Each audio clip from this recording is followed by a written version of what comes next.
Everyone, क्या हाल चाल। तो एज प्रॉमिस्ड हम अपना काम कर रहे हैं। तो आज मैं आपके लिए ले आई हूँ चैप्टर 2 इनवर्स ट्रिग्नोमेट्रिक फंक्शंस की rapid revision video. I hope आपने first video relations and functions की देखी होगी और आपके कॉन्सेप्ट्स को रिवीजन करने में आपको हेल्पफुल भी वो रही होगी।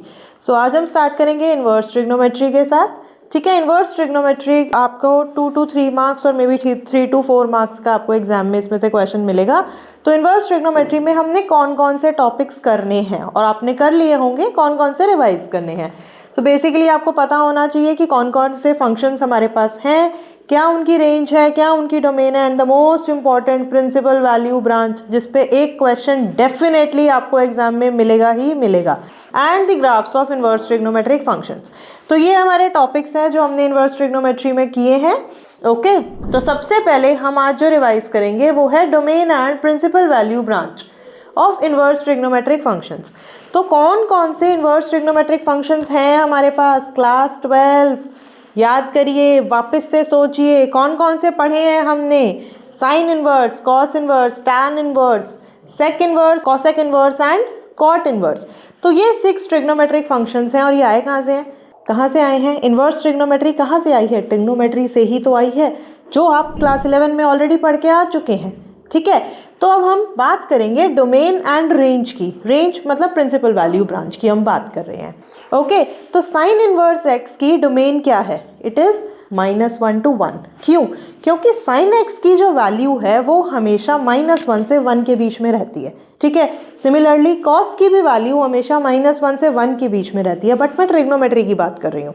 साइन एक्स एक ट्रिग्नोमेट्रिक फंक्शन है, उसकी वैल्यू -1 से 1 के बीच में है। तो जब हम इनवर्स की बात करेंगे तो वो ऑपोजिट हो जाएगा, डोमेन मेरी रेंज बन जाएगी, रेंज मेरी डोमेन बन जाएगी।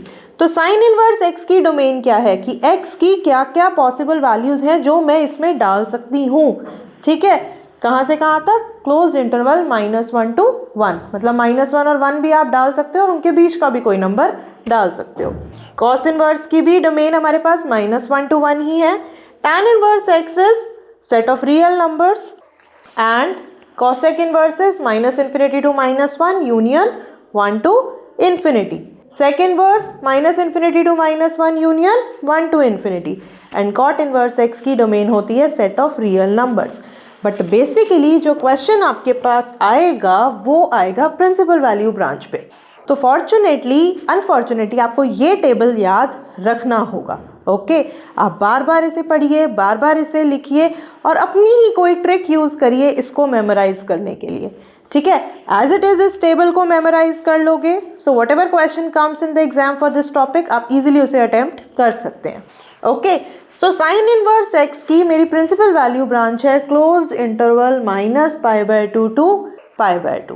सो जो भी मैं आपको इवैल्यूएट करने के लिए बोलूँगी या क्वेश्चन पेपर आपको बोलेगा इवैल्यूएट करने के लिए, तो आपने जब इनवर्स ट्रिग्नोमेट्रिक फंक्शन की वैल्यू निकालनी है तो वो जो आंसर आएगा वो आंसर प्रिंसिपल वैल्यू ब्रांच में ही लाए करना चाहिए।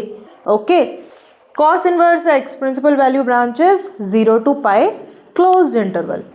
Tan inverse is -π/2 to π/2 open interval. Open interval मतलब कि -π/2 और π/2 इसमें इन्वॉल्व नहीं होंगे। ओके, उनके बीच के सारे एंगल्स होंगे बट -π/2 और π/2 नहीं रहेंगे। फिर हम बात करेंगे कॉसेक इनवर्स की। Cosec inverse is -π/2 to π/2 -0। अब आप सोच रहे हो कि हमें कैसे याद रहेगा? आपको याद रहेगा क्योंकि आप जानते हैं कि साइन 0 0 होता है और कॉसेक साइन का रेसिप्रोकल होता है। तो कॉसेक 0 डिफाइंड ही नहीं होता।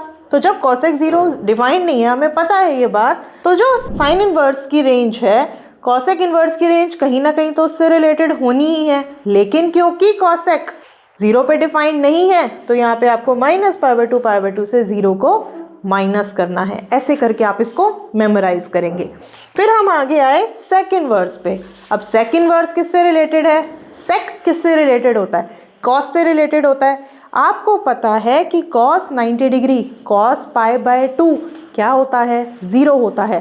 आई होप आपको याद होगी आपकी trigonometric function table, trigonometric ratios grade 10 में आपने किया है। ओके, तो जब हम सेक इनवर्स की बात कर रहे हैं तो 0 to π जो कि मेरी कॉस की प्रिंसिपल वैल्यू ब्रांच है उसमें से हमने क्या माइनस करना है? π/2। क्यों? याद आ गया?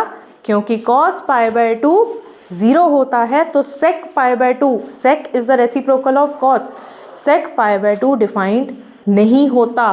तो इसीलिए हमने अपनी प्रिंसिपल वैल्यू ब्रांच में से पाई बाय 2 को माइनस किया है।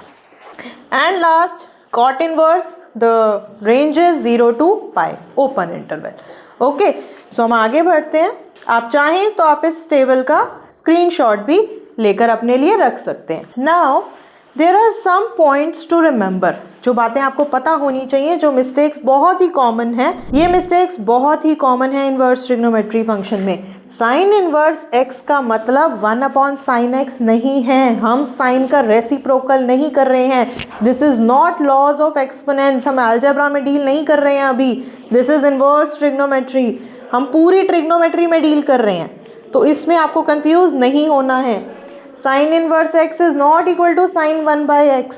ओके, एंड जो मेरे साइन इनवर्स और टैन इनवर्स का फंक्शन है वो मेरे इंक्रीजिंग फंक्शंस होते हैं अपने डोमेन में, और कॉस इनवर्स और कॉट इनवर्स डिक्रीजिंग फंक्शंस होते हैं डोमेन में। तो ये बेसिक चीज़ें हैं, बेसिक पॉइंट्स हैं जो आपको पता होने चाहिए।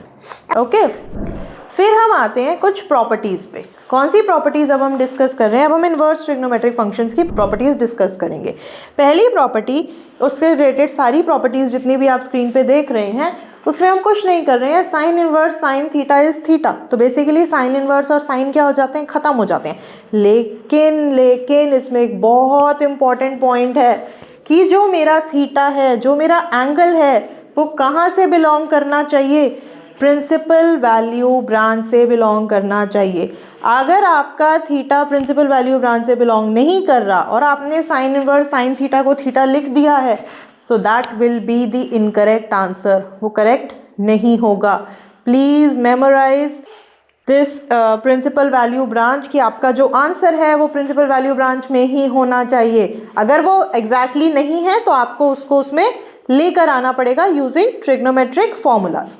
Okay, cos inverse of cos theta is theta, tan inverse of tan theta is theta. Obviously theta will lie in the principal value branch, and we will proceed with all the trigonometric functions. Okay, similarly sin of sin inverse x, cos of cos inverse x is x, but in that case x will lie in the domain. जो inverse trigonometric function की हमने domains पढ़ी हैं, x कहाँ पे लाई करेगा? Domain में लाई करेगा। तो आपको डोमेन और प्रिंसिपल वैल्यू ब्रांच जो हमारी रेंज है दोनों अच्छे से याद होनी चाहिए। क्वेश्चंस करने से पहले अगर आप ये टेबल याद कर लेंगे तो आपको बहुत हेल्पफुल रहेंगे, बहुत इजीली आपके क्वेश्चंस हो जाएंगे। बट सिर्फ टेबल से भी नहीं होगा, आपको ट्रिग्नोमेट्रिक फॉर्मूलाज भी आने चाहिए, how to convert one trigonometric ratio in the form of another one. Okay, जो आप ऑलरेडी अपनी लास्ट क्लासेस में पढ़ चुके हैं। उसके बाद आते हैं हमारे पास कुछ फॉर्मूलाज जो भी आपको क्वेश्चंस में हेल्प करते हैं। मोस्ट इंपॉर्टेंटली ये फॉर्मूलाज आपको डिफरेंशिएशन इंटीग्रेशन में भी हेल्प करेंगे। ठीक है, तो इनवर्स ट्रिग्नोमेट्री आप सोच रहे होंगे कि 2 to 3 मार्क्स का ही आ रहा है, हम कितना करें, इतना ज़्यादा है। पहली बात तो ये इतना ज़्यादा है नहीं, ये थोड़ा है, छोटा सा ही टॉपिक है, लेकिन इसकी एप्लीकेशन डिफरेंशिएशन और इंटीग्रेशन में भी बहुत ज़्यादा आएगी। तो आपको इस टॉपिक को बहुत अच्छे से करना है, बहुत अच्छे से। फिर हम आते हैं अपने फॉर्मूलाज पे। ठीक है, अब तो बात हुई अब तक जो हमने देखा कि हर जगह थीटा पॉजिटिव था, बट अगर थीटा जो मेरा एंगल है वो पॉजिटिव नहीं होगा तो हम क्या करेंगे? तो अगर मेरे पास आता है sine inverse of minus x, तो वो क्या हो जाएगा? Minus of sine inverse x. ठीक है जी, tan inverse of minus x is minus of tan inverse x, cosec inverse minus x is minus cosec inverse x. But जब हम cos, cot और sec में करेंगे तो वो डायरेक्टली माइनस नहीं होगा, it will be pi minus the angle. Okay, तो ये बात आपको याद रखनी है यहाँ पे कि डिफ्रेंशिएट हमें कहाँ पे किसको कैसे करना है, right? And these are also 3 identities, these are also important. Sine inverse x plus cos inverse x, it is pi by 2। tan inverse x plus cot inverse x is pi by 2। cosec inverse x plus cot inverse x is also pi by 2। Do not worry, अभी आपको stress लेने की ज़रूरत नहीं है कि हम इतनी स्पीड से पढ़ रहे हैं तो आपको ये आप लिखेंगे कैसे। हम बहुत स्पीड से जा रहे हैं, आपको बार बार पॉज लेने की ज़रूरत नहीं है। इस PDF का लिंक आपको डिस्क्रिप्शन बॉक्स में भी मिलेगा। ठीक है, तो स्ट्रेस फ्री होके सिर्फ सुनो और समझो अभी इसको। फिर आती है हमारी नेक्स्ट 2 आइडेंटिटीज़। ये तो बहुत ज़्यादा आपको डिफरेंशिएशन इंटीग्रेशन में हेल्प करेंगी, स्पेशली डिफरेंशिएशन में हेल्प करेंगी। Sine inverse x plus sine inverse y, it is sine inverse x under root 1 minus y square plus y under root 1 minus x square, and minus आएगा तो ये sign minus हो जाएगा। और ये आया कहाँ से है, ये सब्स्टिट्यूशन से आ जाएगा। अगर आप प्रूफ भी करना चाहें तो इसे कर सकते हैं। आप x और y को sign theta cos theta assume करेंगे तो इसको आप सॉल्व भी कर सकते हैं, ठीक है। सिमिलरली हमारे पास नेक्स्ट टू आइडेंटिटीज़ हैं, cos inverse x plus cos inverse y and cos inverse x minus cos inverse y। Okay, आगे बढ़ते हैं। बहुत इंपॉर्टेंट रिलेशनशिप है। टैन को अगर मुझे साइन इनवर्स में करना है, मुझे कॉस इनवर्स में करना है, या मुझे टैन की ही दूसरी फॉर्म में करना है, तो हम इसको कैसे कर सकते हैं। 2 tan inverse x is sine inverse 2x upon 1 plus x square, cos inverse 1 minus x square upon 1 plus x square, tan inverse 2x upon 1 minus x square, ठीक है। सब्स्टिट्यूशन से भी आ सकते हैं और डायरेक्टली भी आप इनको कर सकते हैं। तो अगर आपको फॉर्मूला आते होंगे तो आप डायरेक्टली ही प्रोसीड कर जाएंगे वन ट्रिग्नोमेट्रिक रेशियो से सेकेंड ट्रिग्नोमेट्रिक रेशियो में। Okay, and this tan inverse x plus tan inverse y, it is equal to tan inverse x plus y upon 1 minus xy, where xy will be less than 1. Why xy is less than 1, guys? Please think. Okay, tan inverse x minus tan inverse y, it is equal to tan inverse x minus y upon 1 plus xy. Right? Please try to memorize these identities. Try to relate them to something or the other so that आप इसको याद रख सकेंगे, ठीक है। उसके बाद अब आते हैं हमारे कुछ बेसिक सब्स्टिट्यूशंस। और आप सोच रहे हो कि हमें कहाँ यूज़ होंगे, तो जब हमें सिंप्लीफिकेशन करनी होती है, सिंप्लीफिकेशन में, डिफ्रेंसिएशन में, इस टाइप के सब्स्टिट्यूशंस आपको बहुत हेल्पफुल रहेंगे। अगर आप ये याद कर लेते हैं और आप किसी तरीके से इसको रिटेन कर जाते हैं अपने माइंड में, तो एग्ज़ाम में जो हम हरी कर रहे होते हैं कि पेपर पूरा नहीं हो रहा है क्योंकि हमें सॉल्व करने में बहुत देर लग रही है, तो अगर आपको बेसिक चीज़ें याद हैं, छोटी छोटी चीज़ें आपने पढ़ी हुई हैं, तो आपका टाइम वहाँ पे सेव हो जाएगा। तो ये कुछ बेसिक सब्स्टिट्यूशन हैं जो मोस्टली क्वेश्चंस में हेल्पफुल हो जाते हैं, अप्लाई हो जाते हैं और क्वेश्चंस इजीली सॉल्व हो जाते हैं। तो वो मैंने आपके लिए यहाँ पे मेंशन किए हैं। पहला देखेंगे आप, ए स्क्वायर माइनस एक्स स्क्वायर, ठीक है। इस तरह का एक्सप्रेशन अगर आपके पास आएगा तो आप क्या कर सकते हैं, आप एक्स को या तो ए साइन थीटा डाल दो या ए कॉस थीटा डाल दो, मोस्ट लाइकली आपका क्वेश्चन सॉल्व हो जाएगा। सेकेंड एक्सप्रेशन है एक्स स्क्वायर माइनस ए स्क्वायर। एक्स स्क्वायर माइनस ए स्क्वायर में या तो आप ए सीकेंड थीटा डाल दो या ए कॉसिकेंड थीटा डाल दो, ठीक है। A square plus x square, third expression, इस तरह के केसेस में आप डाल सकते हो ए टैन थीटा और ए कॉट थीटा, दोनों ही आपके लिए हेल्पफुल रहेंगे। और लास्ट है हमारे पास ए माइनस एक्स प्लस ए माइनस एक्स अपॉन ए प्लस एक्स और ए प्लस एक्स अपॉन ए माइनस एक्स। उस केस में आप एक्स को डाल सकते हैं ए कॉस 2 थीटा। अब आप सोच रहे हो कि मैम ने हमें सब्स्टिट्यूशन तो बता दिया, बट इनका रेलेवेंस क्या है, रेलेवेंस कहाँ से आ रहा है, कि हमें पता कैसे चलेगा, कि हमें आइडिया कैसे रहेगा, हमें याद कैसे रहेगा कि हम कौन सा कहाँ पर कैसे डाल रहे हैं। तो गाइज ये मैंने कहीं से अपने आप से नहीं निकाले हैं, ये बेसिक ट्रिग्नोमेट्रिक फॉर्मूला जो हम ग्रेड 10 में पढ़ चुके हैं, ये उसी से रिलेटेड हैं। कौन कौन से, sine square theta plus cos square theta, it is equals to 1, याद आया, 1 plus tan square theta is equals to cot square theta and 1 plus cot square theta is equal to cosecant square theta, ठीक है जी, याद आ गया।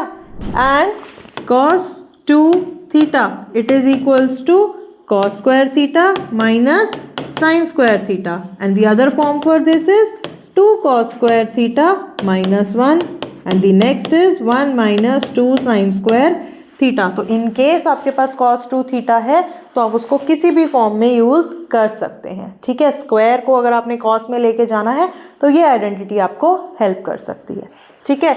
आगे बढ़ते हैं हम अपने सबसे इम्पॉर्टेंट काम के साथ, क्वेश्चंस सॉल्व करने हैं कुछ, क्योंकि इवेंचुअली एग्जाम में तो क्वेश्चंस ही आएंगे, कॉन्सेप्ट तो आएगा नहीं, तो क्वेश्चंस डिस्कस करना तो सबसे ज़्यादा इम्पॉर्टेंट है। कुछ क्वेश्चंस जो मेरे हिसाब से इम्पॉर्टेंट हैं वो मैंने यहाँ पे अब आपके साथ डिस्कस करने हैं, बट इसका मतलब ये नहीं है कि इसके अलावा आपने करने नहीं है, आपने बहुत क्वेश्चंस प्रैक्टिस करने हैं। This is just to give you the idea, ठीक है। तो पहला क्वेश्चन है मेरे पास, identify the function shown in the graph. Very important question. ये मैंने आपको एक ग्राफ दे दिया और मैंने आपसे कहा कि आप मुझे बताओ कि ये कौन से फंक्शन का ग्राफ है, ठीक ठीक है। अब ये इंक्रीजिंग ग्राफ है, इंक्रीजिंग ग्राफ है तो या तो साइन इनवर्स होगा या टैन इनवर्स होगा, पहली बात। दूसरी बात कि हम वैल्यू देखते हैं, जीरो पे जीरो वैल्यू है तो साइन भी हो सकता है, टैन भी हो सकता है, बट फॉर्चुनेटली ये एक MCQ है, इसके ऑप्शंस आपके पास हैं, ठीक है। तो अब हमें बस ये चेक करना है कि x क्या होगा, वो चेक करना है हमने।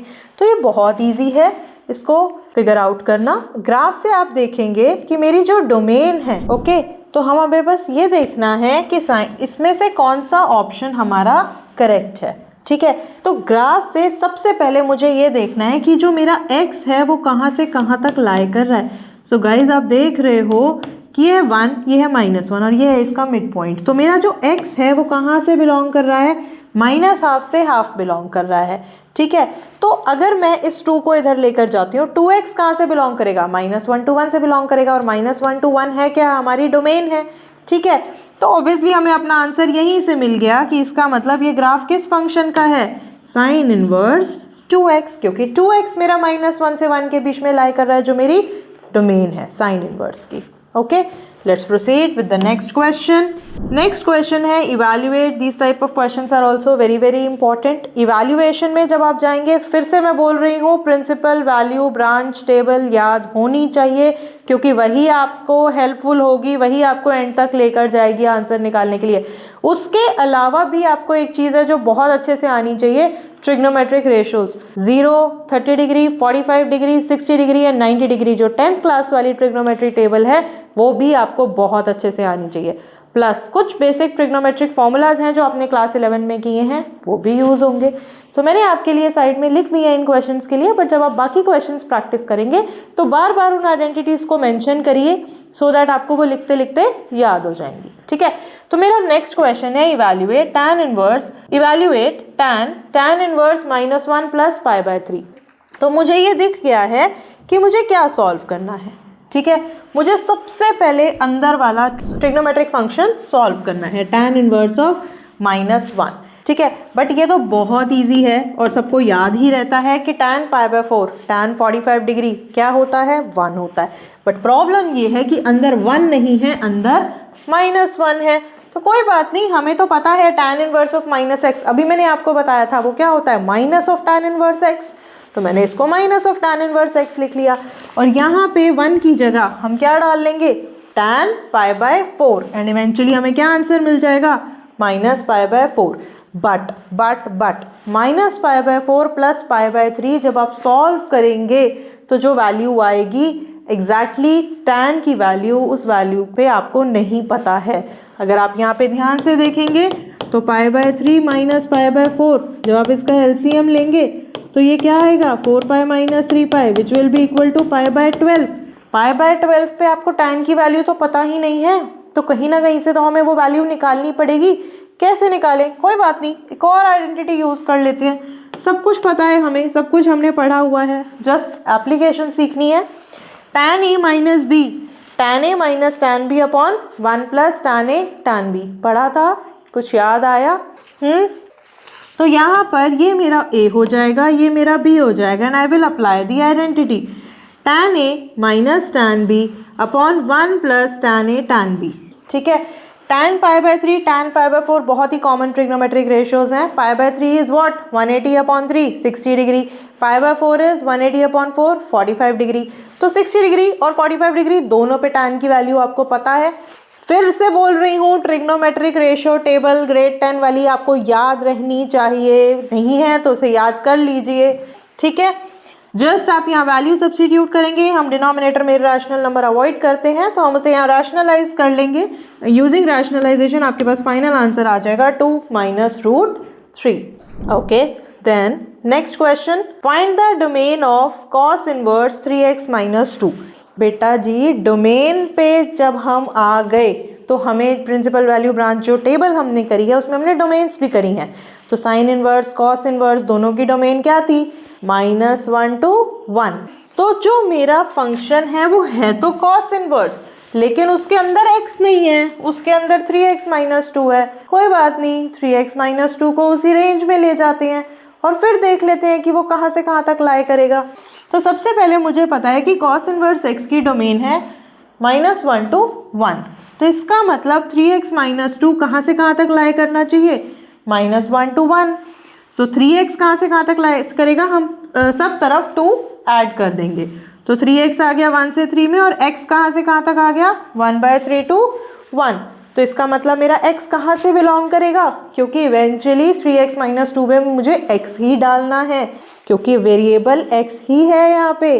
तो मुझे रेंज किसकी निकालनी है? x कहाँ से कहाँ तक लाए करेगा, वही निकालना था, और हमने अपना नॉर्मल मैथ्स लगा के उसको निकाल लिया है। इसमें आपके पास क्वेश्चन साइन इनवर्स का भी आ सकता है, तो आप सेम मेथड से ही प्रोसीड करेंगे। ओके, नेक्स्ट क्वेश्चन है evaluate cos inverse cos -7 π/3। 7 π/3, π/3 is 180/3। 60 into 7 बहुत बड़ा नंबर है, तो इसकी भी वैल्यू आपको नहीं पता है, तो फिर से हमें कुछ फॉर्मूलाज यूज़ करने पड़ेंगे इसकी वैल्यू निकालने के लिए। आओ, सबसे पहले तो हम ये सोचेंगे कि cos ऑफ माइनस थीटा क्या होता है यार? cos ऑफ माइनस थीटा होता है cos थीटा। जब हम cos की बात करते हैं तो वैल्यू चेंज होती ही नहीं है, और ना ही कोई माइनस आता है, ठीक है। तो cos इनवर्स cos -7 π/3, सबसे पहले ये अंदर हमने माइनस खत्म कर देना है इसको यूज़ करके, ठीक है। हमने माइनस खत्म कर दिया। अब हम आ गए 7 π/3 पे। 7 π/3 कैसे कैलकुलेट करूं? ठीक है, यहाँ पे मेरे को फिर से अपने ट्रिग्नोमेट्रिक मेथड में जाना पड़ेगा, जहाँ पे हम एक फंक्शन को दूसरे क्वाड्रेंट में ले जाते हैं। याद आया कुछ? 0, π/2, पाई, 3 π/2 एंड हेयर कम्स 2 पाई। ठीक है, अब मुझे चाहिए 7 π/3। 7 π/3 ऑब्वियसली 360 डिग्री से बड़ा है, तो हम कैसे लेके जाएं? ले जाते हैं, हम पूरा एक सर्कल कंप्लीट करके आ गए और उसके बाद ऊपर चले जाएंगे। आपको पता है फर्स्ट क्वाड्रेंट में सारे ट्रिग्नोमेट्रिक फंक्शंस पॉजिटिव ही होते हैं, तो अगर हम कॉस को फर्स्ट क्वाड्रेंट में लेकर भी जा रहे हैं तो कोई प्रॉब्लम नहीं है, कुछ चेंजेस नहीं होंगे। एंड पाई और 2 पाई जब होता है तो फंक्शन भी चेंज नहीं होता, कॉस का कॉस ही रहेगा। तो हमने 7 π/3 को ब्रेक करना है, 2 पाई प्लस π/3।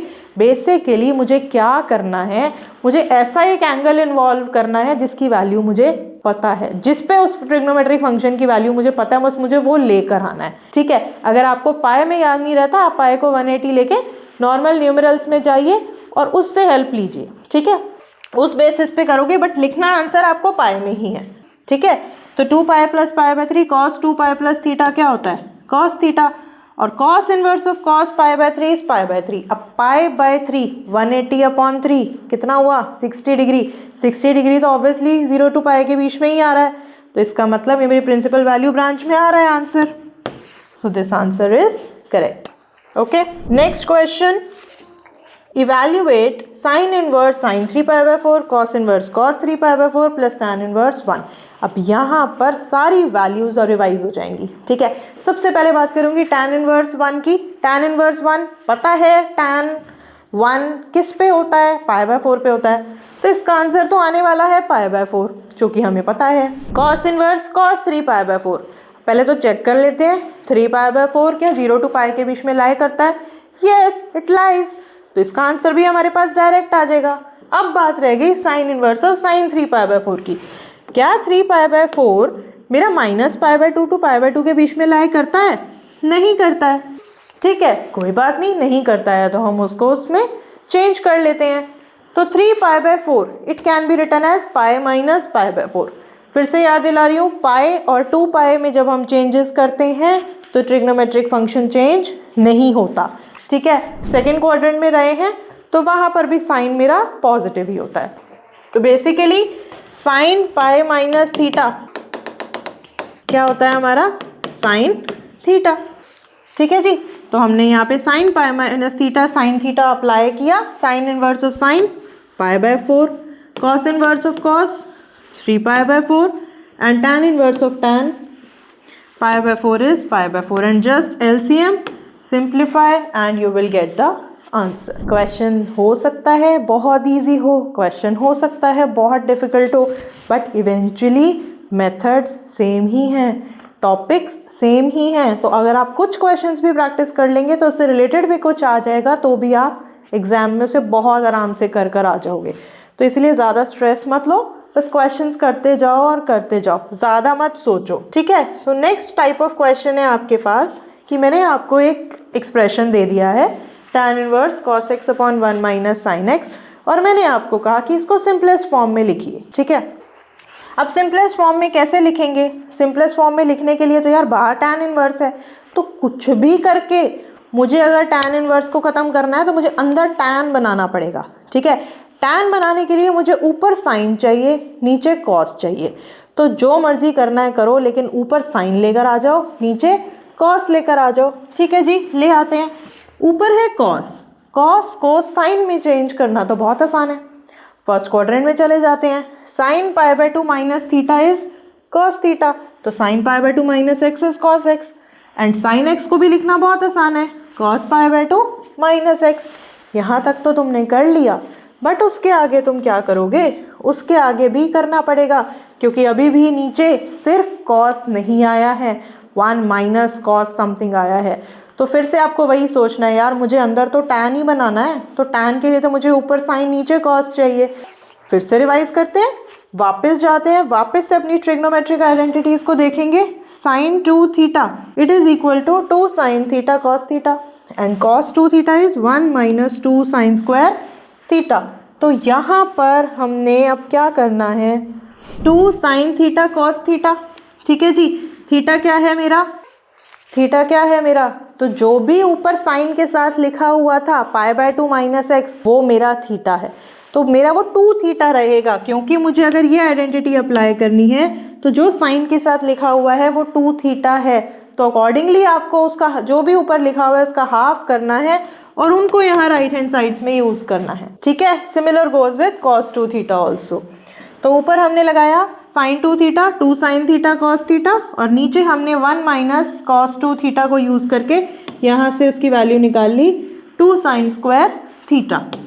फिर से बता रही हूँ, लेफ्ट हैंड साइड में जो है वो 2 थीटा है, तो राइट हैंड साइड में जो भी उधर एंगल है इधर उसका हाफ ही आना है, ठीक है। भूलना नहीं है ये आपको। सो इधर से हमारे पास 2 से 2 कट हो गया, एक साइन से एक साइन पावर कट हो गई, तो cos upon sine, cos upon sine is cot. अब कॉट आ गया तो यार tan तो अभी भी नहीं आया, कोई बात नहीं, tan pi by 2 minus theta cot theta होता है। कॉट को तो tan में लेकर जाना बहुत आसान है। tan pi by 2 minus theta, मेरा थीटा क्या है? थीटा क्या है हमारे पास? थीटा है pi by 4 minus x by 2, वही मैंने यूज कर लिया। आगे बढ़िए, tan pi by 2 minus pi by 4 minus x by 2, कुछ नहीं करना, इसको सिंप्लीफाई करना है आपने। Pi by 2 minus pi by 4 plus x by 2, and simplification से आपके पास आ जाएगा tan inverse tan pi by 4 plus x by 2। तो अब यहाँ से tan इनवर्स और tan क्या हो जाएंगे? खत्म। क्या हम डायरेक्टली ये कर सकते हैं? पहले हम चेक तो करें कि मेरा आंसर प्रिंसिपल वैल्यू ब्रांच में है या नहीं है, क्या हो रहा है चेक तो करो। ये क्वेश्चन में आपको एक रेंज दे रखी थी x की, कि x कहाँ से कहाँ तक लाया करेगा, -3 pi by 2 to pi by 2। तो हम चेक करते हैं कि pi by 4 plus x by 2 कहाँ से। तो मुझे मिडल में अब क्या बनाना है? Pi by 4 plus x by 2। तो पहले मैंने हाफ कर दिया, फिर सब में पाई बाय 4 ऐड कर दिया, और हमने अपना एक्सप्रेशन चेक किया। तो जब हमने अपना एक्सप्रेशन चेक किया तो हमारा expression minus pi by 2 to pi by 2 के बीच में ही लाई कर रहा है, तो मेरा एंगल प्रिंसिपल वैल्यू ब्रांच में ही है। तो हम प्रोसीड कर सकते हैं, tan inverse of cos x upon 1 minus sine x. So this satisfies principal value branch, तो this is going to be my answer. Okay, I hope आपको समझ आया होगा। बट इसके बाद जो हमारा नेक्स्ट टॉपिक है वो है graphs of inverse trigonometric functions. तो graphs of inverse trigonometric functions भी मैंने आपके लिए यहाँ पर रेडी कर दिए हैं, you can have a look. तो ग्राफ्स जब आप बनाएंगे तो आपको बेसिक बातें पता होनी चाहिए कि वो कहाँ पे एक्स एक्सिस को मीट करेगा, इंक्रीजिंग ग्राफ है या डिक्रीजिंग ग्राफ है। सिर्फ 6 ट्रिग्नोमेट्रिक फंक्शंस हैं, इनवर्स ट्रिग्नोमेट्रिक फंक्शंस हैं जिनके ग्राफ्स आपको करने हैं। तो कुछ तो आप अच्छे से बार बार प्रैक्टिस करके भी कर ही सकते हो, ठीक है। तो पहला ग्राफ आप देख रहे हैं, this is of sine inverse x. Do not worry please, description box में आपको ये भी लिंक मिल जाएगा, ठीक है। आप आराम से अपने ग्राफ्स देख सकते हैं। Second is cos inverse x. Cos inverse का एक्स का graph as I told you decreasing होता है। आगे बढ़ते हैं, नेक्स्ट है tan inverse x. tan inverse x का ग्राफ भी मैंने आपको बताया है इंक्रीजिंग होता है, ठीक है। एंड प्रोसीडिंग, यहाँ पर मैंने सारे ग्राफ्स बना दिए। This is cosecant inverse x, next is sec inverse x, और लास्ट है हमारे पास कॉट इनवर्स एक्स। ठीक है, so guys here we are ending up with the video. I hope आपको हेल्पफुल रहेगी ये वीडियो। ऐसे ही सारे चैप्टर्स की वीडियोस मैं आपके लिए लेकर आती रहूँगी। ट्यूशन कार्ड पर पाठशाला अपना काम कर रहा है, बट आप लोग करो प्लीज़, तुम्हारे लिए कर रहे हैं तो तुम भी कुछ करो, पढ़ो, समझो, रिवाइज करो बार बार बार बार। बट ये जो 6 क्वेश्चंस मैंने कराए हैं, इसका मतलब ये नहीं है कि इसके अलावा आपने कुछ करना नहीं है, करना है, बहुत कुछ करना है। ठीक है, these are just the samples, basic examples हैं। तो जितने ज़्यादा क्वेश्चंस प्रैक्टिस करोगे उतनी ज़्यादा कॉन्सेप्ट क्लैरिटी आपको आ जाएगी। बट एक बात मेरी ध्यान रखना, जो भी क्वेश्चन कर रहे हैं उसमें जो ट्रिग्नोमेट्रिक आइडेंटिटी यूज हो रही है बार बार उसको अपने साइड में मेंशन करो, अपनी नोटबुक में बार बार लिखो। चाहे आपको याद हो गई है फिर भी उसे लिखो, सो दैट आप अपने माइंड में उसे मेमोराइज कर पाओ और हमेशा के लिए वो आपको याद रह जाए। एग्जाम से पहले रिविजन करोगे तो वो आपको याद रहेंगी, बार बार लिखी हुई है यार, कोई नहीं भूलता। ठीक है, ओके, सो मिलते हैं हम आपसे नेक्स्ट वीडियो में।